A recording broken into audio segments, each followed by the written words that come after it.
हमारे लहरे जी और जायसवाल जी के सहयोग से हम लोग आप तक आ पाए हैं। चलिए, सेवा तो एक सभी धर्म में कार्यक्रम होता है। बहुत लोगों के, साधु संत महात्माओं के यहाँ बहुत तरह की सेवाएं हो रही हैं। मैं कुछ उद्देश्य से सेवा कार्य में आपके यहाँ आया हूँ। आज समाज बहुत पीड़ा और कष्ट से गुजर रहा है। समाज में, गांव में, घरों में, शहरों में, नगरों में, परिवारों में बहुत ज्यादा कटुता का भाव भर गया है।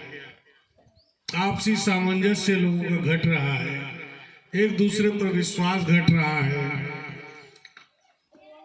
पुराने समय में गांव पूरा परिवार हुआ करता था, आज गांव में अनेकों परिवार हो गए।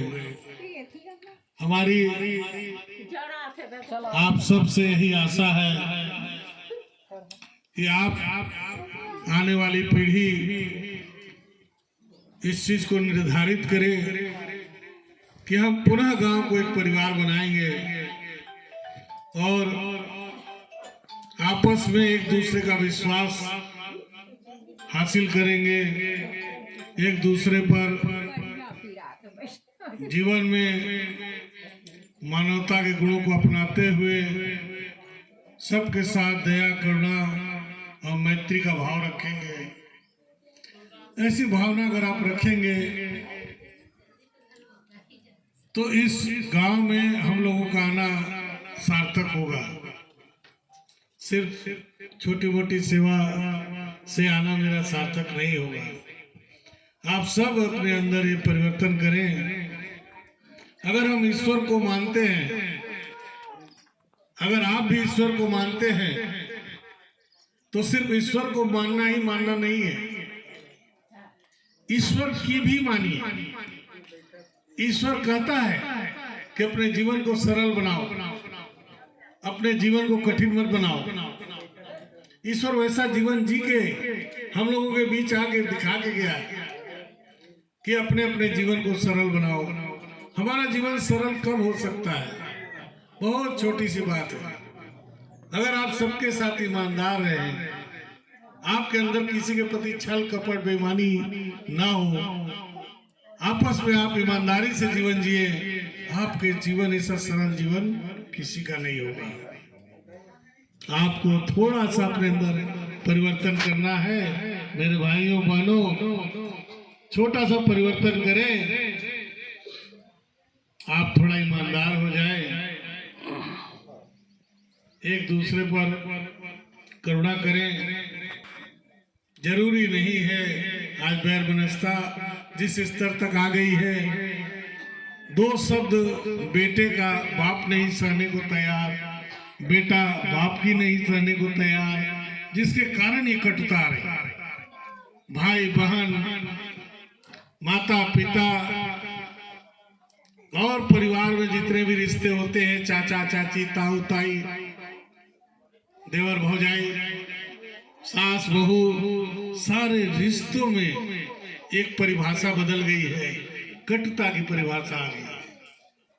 इसको प्रयास करें आप सब माताएं, भाइयों बहनों, कि हम पुनः इस रिश्ते को कायम करेंगे।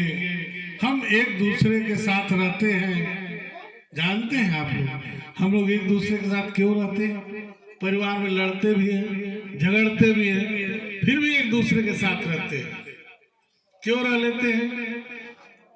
इसलिए नहीं रहते कि हमारा दायित्व बनता है, सिर्फ इसलिए रहते हैं कि हम अपने परिवार के हर सदस्य को सुबह की गलती के लिए शाम को माफ कर देते हैं।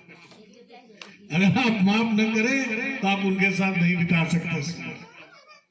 तो यह भाव जिसको आप अपनी मजबूरी मानते हैं कि ये मेरी मजबूरी है, शाम तक मानेंगे नहीं, माफ नहीं करेंगे तो कहाँ जाएंगे, इसको मजबूरी मत बनने दीजिए, इसको अपना स्वभाव बनाइए।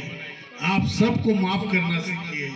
गलतियां इंसान से, हर तरह की गलतियां होती है, हर तरह के इंसान से होती है।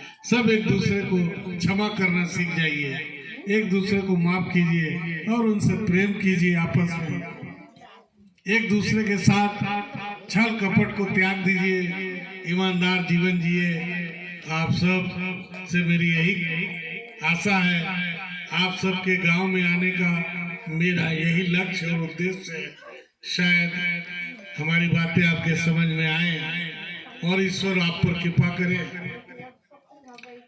तो ऐसा जीवन आपके यहाँ मुझे देखने को मिले।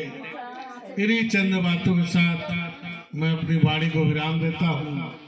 जय मां सर्वेश्वरी, जय मां।